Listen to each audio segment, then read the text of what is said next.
Who I was, yes, my parents raised me. But who I am, I have a different guide.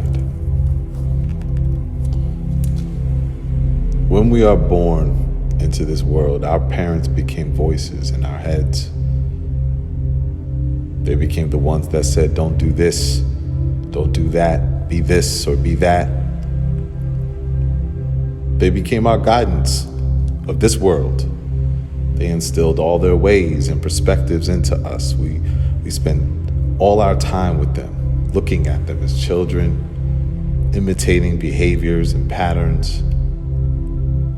Even in their absence, if we never knew our parents, there are things we end up doing similar. Creative gifts, physical behaviors. It's as though whoever gives us life in some way becomes our model. And even if they're just caregivers, even then, we listen to them, spend time with them, we embody them. We fall down, we need nurturing, we run to them. We need answers, we go to them. Eventually, we become a version of our parents. For some, this is honorable. For others, it's a terrifying thought. We got older, became our own individuals, made our own decisions, but we still are versions of our parents. We may not run to them for every problem, but we became so much like them that we handle our problems like them. We choose our partners like them. We choose partners that are like them. We may answer the questions ourselves, but how we answer is so much like them because they taught us. We are on a cellular level in contract with our parents. We are emotionally and spiritually tied to our parents. We come into this world and they guide us. They raise us to live the life to the best that they know, with the tools that they have. Many of them don't have tools.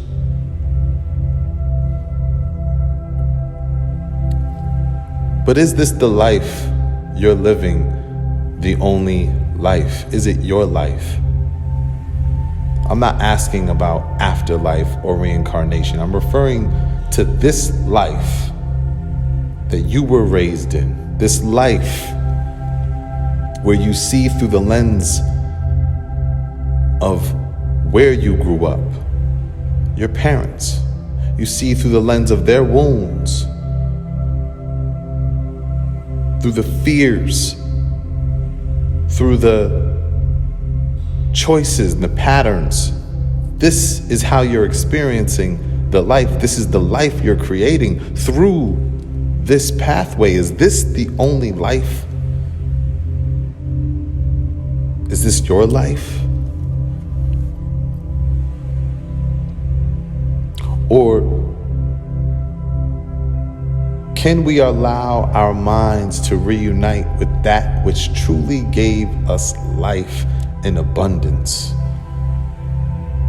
Because our parents, they gave us life one way, the way that they knew. God gave you abundance of life. Through consciousness comes thoughts, generally 6,000 thoughts per day. These thoughts can be used to create whatever we want. This isn't mystical, this is science. When we see science, we see God. So this is not just purely spiritual.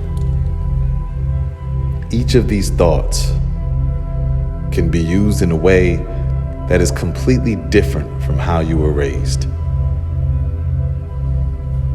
God, the origin of all things, gave us the ability to create many different lives, different worlds.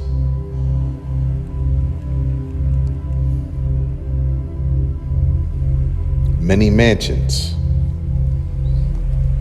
For us to truly know how to be aware of this ability and use this mind to create the life we desire, this is being like a God. When Jesus said, "Ye are like gods, children of the Most High," that makes more sense, because if I'm a child of God, then I should cellularly be contracted, spiritually binded, emotionally connected to that which is the origin of all creation.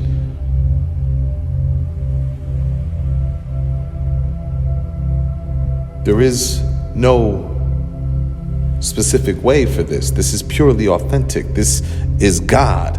It is you. This is the renewal of your mind. The renewal of your mind to reunite ourselves to the God in us. Be ye transformed by the renewing of your mind. And much like with our parents, we must spend time with God. So you must spend time with yourself. We must grow and evolve to the point where how we answer is like God. We must have oneness with God. This is prayer. Prayer is not asking God for anything. Prayer is being in agreement with God, in oneness with God, and distant from thought. This is being the power of observer. You have to be divinely aware of the thoughts you choose to use. Thought can either be birthed from in here or birthed from out there. Thought alone is not God. Eventually, we learn the traumas we carry from our parents, and we realize some of our thoughts are not ours. Some of our choices are not ours, but they are the results of generational trauma and marketing strategies. So we need to be divinely aware of the thoughts we choose to use. There's a process for this. There's a process for peeling back the layers, and it's a process that can only be engineered by you.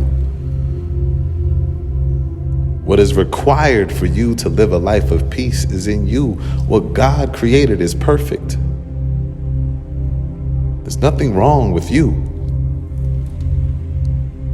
If I made a table that can only hold 100 pounds and you put 101 pounds on it, and the table fails and breaks, does that mean the table was imperfect? No, the table was perfect. It was made and operated exactly how it was made. We are not made to carry the weight of our own creation. Our creation is very heavy. It comes with a lot of obsessions, possessions, pain, and suffering. We are not made to carry this weight. Carrying this weight causes back pain, heart failure, cancer. We are made to carry the weight of God's creation. When we take the time to be born again through divine awareness, meaning spending time learning the body, unlearning your patterns, evolving healthier habits, intentionally imagining your life, the guidance that comes will not be from your parents. It will solely be from your intuition. This is where God speaks. But we have to be careful that we don't confuse intuition with our personal perception. Our intuition is something internal. Just like you can hear your parents saying not to do something, you can spend so much time with yourself pulling back those layers that the intuition, you can hear it clearly, easily. You will be led by your intuition. You will hear that voice of God. Once we are in our knowing of intuition, there will be no question of what to do next. We will hear our Father, our Mother, God.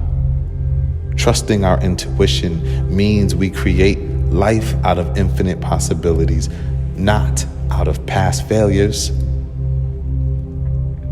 You can't create inside what's already created. That's for you to enjoy. That's for you to reflect, to discover.